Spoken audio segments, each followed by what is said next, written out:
नमस्कार मित्रांनो, स्वागत आहे तुमचे आपल्या या YouTube चॅनल वरती। चला तर आज जाणून घेऊया पहिल्या संक्रांतीला काय करावे, मकर संक्रांतीला सुगड पूजा कशी करावी, नवरीचा वौसा कसा चढवावा या संक्रांतीला। नव्या नवरीची पहिली संक्रांत आहे, तर वाण देताना निवडा या गोष्टी, लाभेल लक्ष्मी कृपा। मकर संक्रांतीला सुगड पूजा कशी करावी, चला तर ते जाणून घेऊया। नवीन वर्षातील पहिला सण म्हणजे मकर संक्रांत। यंदाही 14 जानेवारीला म्हणजे मंगळवारी देशभरात मोठ्या उत्साहात हा सण साजरा करण्यात येणार आहे। महाराष्ट्रात या दिवशी सवाष्ण महिला सुगड पूजा करतात। तुम्ही पहिल्यांदाच सुगड पूजा करणार असाल तर जाणून घ्या विधी, पूजा, साहित्याबद्दल। हिंदू धर्मात संस्कृती परंपरांमध्ये सण, उत्सव, व्रत, वैकल्य याला अनन्य साधारण महत्व आहे। नवीन वर्षातील पहिला मोठा सण म्हणजे मकर संक्रांत। देशभरात हा सण वेगवेगळ्या नावाने आणि पद्धतीने साजरा करण्यात येतो, मात्र महाराष्ट्रात या सणाला विशेष महत्व असून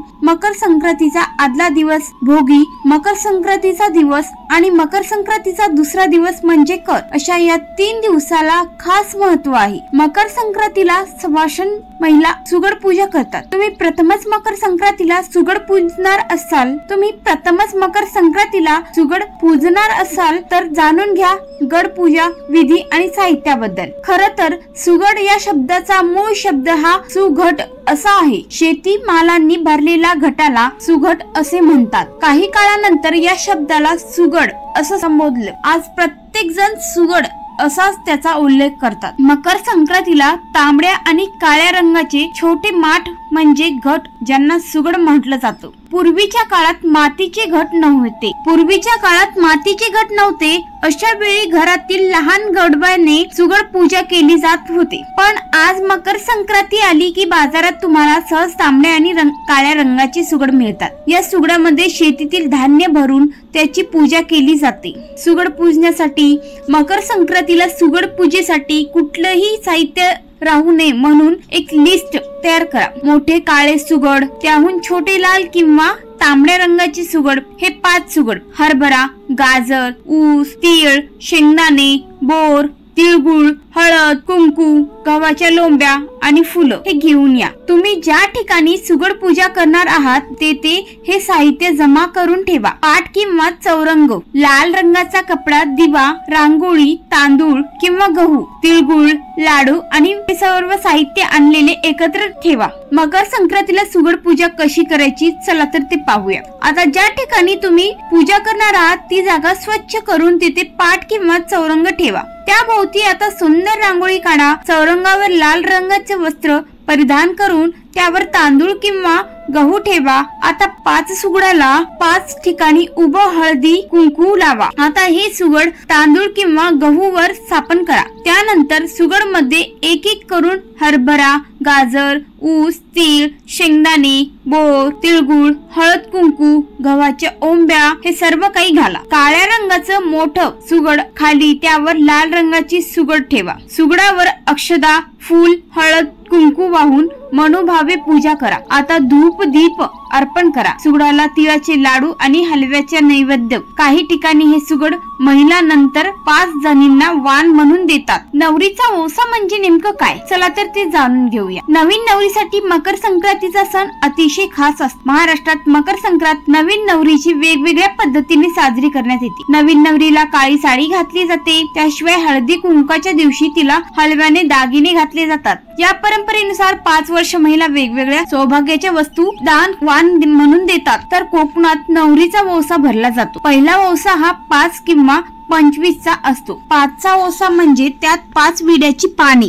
5 सुपारी, 5 खारी, 5 विलायची, 5 लवंग, 5 हळद कुंड, 5 खोबऱ्याचे तुकडे किंवा वाट्या असतात। तर 25 च्या वौसात हे साहित्य 25 असतात। पहिली मकर संक्रांत हे माहेरी, त्यामुळे हा वौसा तुम्ही आई, काकू, सासू, नणंद, मामी किंवा वहिनी यापैकी कुणालाही घेऊ शकतो। वौसा घेपर्यंत महिलांनी उपवास ठेवतात। नव्या नवरीची पहिली संक्रांत जर असेल आणि वाण देताना काय निवडावे हे सुचत नसेल तर जाणून घ्या। संक्रांतीचा सण आता अवघ्या जवळ आलेला आहे। हिंदू धर्मात मकर संक्रांतीच्या सणाला विशेष महत्व आहे। सूर्यदेव जेव्हा धनु राशीतून मकर राशीत प्रवेश करतात त्या दिवसाला मकर संक्रांती किंवा उत्तरायण म्हटलं जातं. उत्तर भारतातील अनेक भागात मकर संक्रांतीचा सण मोठ्या थाटामाटात साजरा केला जातो. महिला वर्गासाठी हा महत्वाचा आणि आवडता सण आहे. या दिवशी महिला साज शृंगार करतात आणि एकमेकांना हळदी कुंकू देतात. या हळदी कुंकवाला वाण म्हणून कोणत्या गोष्टी घ्याव्यात ज्यामुळे घरात लक्ष्मी नांदेल, चला तर ते जाणून घेऊया. मकर संक्रांतीला महिला वर्ग काळी साडी घालतात. संक्रांतीला नव्या नवरीला काळी साडी आणि हलव्याच्या दागिन्यांचा साज शृंगार करतात. ही एक परंपरा आहे. तसेच महिला वर्ग सौभाग्याचं लेणं म्हणून वाण देतात. एकमेकांना वाण देण्याची ही परंपरा वर्षानुवर्ष चालत आली आहे. लग्नानंतरची 5 वर्ष वेगवेगळ्या सौभाग्यदानाच्या वस्तू, कुंकवाच्या डब्या, कंगवा, आरसे, बांगड्या, काळे मणीसर इत्यादी या वस्तू देतात व नंतरच्या वर्षी आपणाला हव्या असलेल्या इतर वस्तू देतात. वाण देताना प्रश्न पडतो, तो वाण म्हणून काय द्यावे?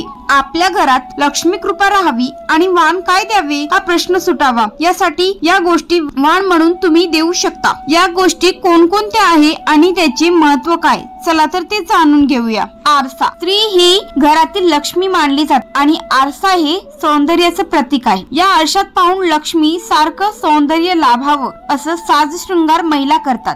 तसेच आर्थिक संबंधित समस्या दूर करण्यासाठी घराच्या उत्तर आणि पूर्व दिशेच्या भिंतीवर आरसा लावावा. असे म्हणतात की या दिशेला आरसा लावल्यास व्यवसायात सुरू असणाऱ्या पैशांशी संबंधित समस्या दूर होतात. तसेच अचानक धनलाभाची संधीही मिळते. यामुळे सुवासिनींनी वाण म्हणून तुम्ही आरसा भेट देऊ शकता. बांगड्या. लग्नावेळी वधूच्या हातात ज्या बांगड्या घालतात त्यांना वज्रचूडा म्हणतात. हा सुद्धा लग्नामध्ये सौभाग्याचा अलंकार म्हणून वापरतात. तो चूडा हिरव्या किंवा पोपटी रंगाचा असतो. काही ठिकाणी तो लाल रंगाचा सुद्धा असतो. स्त्रियांच्या काही रोगावर काचेच्या बांगड्याचा चांगला उपयोग होतो. बांगड्या घातल्याने त्यांच्या चेहऱ्यावर तेज येतं. आरोग्याच्या दृष्टीने बांगड्यांचा अनुकूल परिणाम होतो. बांगड्या घातल्यामुळे स्त्रिया आकर्षक दिसतात. धार्मिक मान्यतेनुसार ज्या विवाहित महिला बांगड्या घालतात त्यांच्या पतीचे वय वाढते. ज्या ठिकाणी महिलांच्या हातातील बांगड्यांचा आवाज राहतो त्या ठिकाणी देवी देवतांचे विशेष कृपा राहते. आपल्या संस्कृतीत देवीलाही हिरवा चूडा चढवला जातो. म्हणून तुम्ही सुवासिनींनी बांगड्या भेट देऊ शकता. यामुळे घरामध्ये सुख शांती स्मृती राहते. कुंकू किंवा सिंदूर. लग्न झालेल्या स्त्रियांसाठी कुंकू हा सौभाग्याचा अलंकार मानला आहे. उत्तर भारतात कुंकुवापेक्षाही भांग भरण्याला अधिक महत्व आहे. भांगात सिंदूर भरणे हे सौभाग्याचे लक्षण आहे. कुंकू लावताना भूमध्य आणि आज्ञाचक्र यावर दाब दिला जातो आणि तेथील बिंदू दाबले जाऊन चेहऱ्याच्या स्नायूंना रक्तपुरवठा चांगला होतो. कुंकुवामुळे वाईट शक्तींना आज्ञाचक्रातून शरीरात शिरायला अडथळा निर्माण होतो. कुंकू हे शक्ती स्वरूप आहे. यामुळे सुवासिनींनी वाण म्हणून कुंकुवाची डब्बी किंवा सिंदूर भेट देणे शुभ ठरेल. अनेक धार्मिक कार्यामध्ये तुळशीचा वापर केला जातो. तुळशी विवाहानंतरच्या लग्न कार्याला सुरुवात होते. यामुळे घराच्या अंगणात तुळस असते. शास्त्रानुसार घरासमोर तुळस असल्यास रोज तिची पूजा करावी. संध्याकाळी तिच्या समोर दिवा लावावा. तुळशीच्या झाडामुळे घरात सकारात्मक ऊर्जा राहते. त्यामुळे घरात सुख शांतीचा वास असतो. तुळशीमध्ये अनेक औषधी गुणही आहेत. तुळशीच्या पानाचे सेवन केल्याने रोग प्रतिकारात्मक क्षमता वाढते. यामुळे वाण म्हणून तुम्ही सुवासिनींना तुळशीचे रूप देऊ शकता. यामुळे तुमच्या घरावरही लक्ष्मी कृपा राहील. तसेच या दिवसाचे आध्यात्मिक आणि वैज्ञानिक महत्व काय आहे, चला तर ते जाणून घेऊया. हिंदू धर्मात मकर संक्रांतीला धार्मिक आणि वैज्ञानिक असे दोन्ही महत्व आहे. धर्मग्रंथानुसार हा दिवस असा मानला जातो जेव्हा देव जागृत होतात. देवी दिवसांच्या प्रारंभाचे संकेत देतात. वैज्ञानिक दृष्ट्या हा सण सूर्याच्या संक्रमणाचे प्रतिनिधित्व करतो, ज्यामुळे जास्त दिवस आणि रात्र लहान होतात. वैज्ञानिक दृष्ट्या हा सण सूर्याच्या संक्रमणाचे प्रतिनिधित्व करतो, ज्यामुळे जास्त दिवस आणि रात्र लहान होतात. ऋतूतील बदल दर्शवतात. 14 जानेवारी 2025 रोजी सूर्य उत्तरायण म्हणून ओळखल्या जाणाऱ्या उत्तरेकडे प्रवास सुरू करतो. या शिफ्ट मुळे दिवस हळूहळू वाढतात वाढतात आणि रात्र लहान होते. सकारात्मकतेचे आणि हवामानातील बदलांचे प्रतीक आहे. या दिवसाची धार्मिक महत्व या दिवशी स्वर्गाचे दरवाजे उघडतात असे मानले जाते. भक्त विधी करतात, प्रार्थना करतात, गरजूंना दान देतात आणि गंगा सारख्या नद्यांमध्ये पवित्र स्नान करतात, ज्यांना मोक्ष मिळते असे म्हटले जाते. पौराणिक दृष्ट्या असे मानले जाते की भीष्म पितामहांनी मुक्ती मिळवण्यासाठी उत्तरायणाच्या दिवशी या दिवशी आपले नश्वर शरीर सोडणे निवडले होते. या दिवसाच्या प्रथा आणि विधी: काळ्या तीळ मिसळून गंगेत किंवा पाण्यात स्नान केल्याने खूप पुण्य मिळते असे मानले जाते. या दिवशी केलेले दान शतपटीने परत मिळते असे म्हणतात. तीळ आणि गुळ खिचडी यांचे सेवन शरीरात उष्णता टिकून ठेवण्याची परंपरा आहे. स्पष्ट केलेले लोणी आणि तीळ घालून हवन केल्याने समृद्धीला आमंत्रण मिळते. अर्पण केल्याने आनंद आणि कौटुंबिक वृद्धी सुनिश्चित होते. मकर संक्रांती संपूर्ण भारतात विविध स्वरूपात साजरी केली जाते. प्रादेशिक भिन्नता असूनही कृतज्ञता आणि आनंदाचा उत्साहाचा मूळ सार सार्वत्रिक आहे. भारतातील अनेक राज्यांमध्ये मोठ्या प्रमाणावर संक्रांत साजरी केली जाते. लोक एकमेकांना मकर संक्रांतीच्या शुभेच्छा तर देतातच, सोबत तिळगुळाचा गोडवाही देतात. तिळगुळ घ्या, गोड गोड बोला. मंदिरांमध्ये जाऊन देवाचे दर्शन घेणं आणि या सणाच्या दिवशी सूर्याचा सन्मान करण्यासाठी गंगा नदीत शुद्ध स्नान केलं जातं. या शुभ सणाच्या निमित्ताने पतंगोत्सव साजरा केला जातो. पतंगाप्रमाणे तुम्हाला तुमच्या आयुष्यात यश मिळत राहो, अर्थात यशाच्या शिखरावर जाताना तुम्ही पतंगाप्रमाणे उंच उंच जाओ हीच सदिच्छा. उत्तरायणच्या शुभेच्छा. येणारी मकर संक्रांत ही तुम्हाला तुमच्या आयुष्यात कोणतेही संकट न येता भरभरून यश येऊ ही सदिच्छा. तुम्हाला आणि तुमच्या जवळच्या व्यक्तींना मकर संक्रांतीच्या हार्दिक शुभेच्छा. तुमचे आयुष्य यावेळी सूर्याच्या किरणाप्रमाणे सुखाने आणि भरभराटीने भरून जाऊ. मकर संक्रांत तुमच्या आयुष्यात आनंद घेऊन येऊ. आपापसातील स्नेहबंध, प्रेमबंध वाढवण्यासाठी सर्वजण संक्रांती साजरी करू. मकर संक्रांतीच्या सर्वांना खूप खूप शुभेच्छा. तसेच व्हिडिओ आवडल्यास चॅनलला लाईक, शेअर व सबस्क्राईब नक्की करा. धन्यवाद.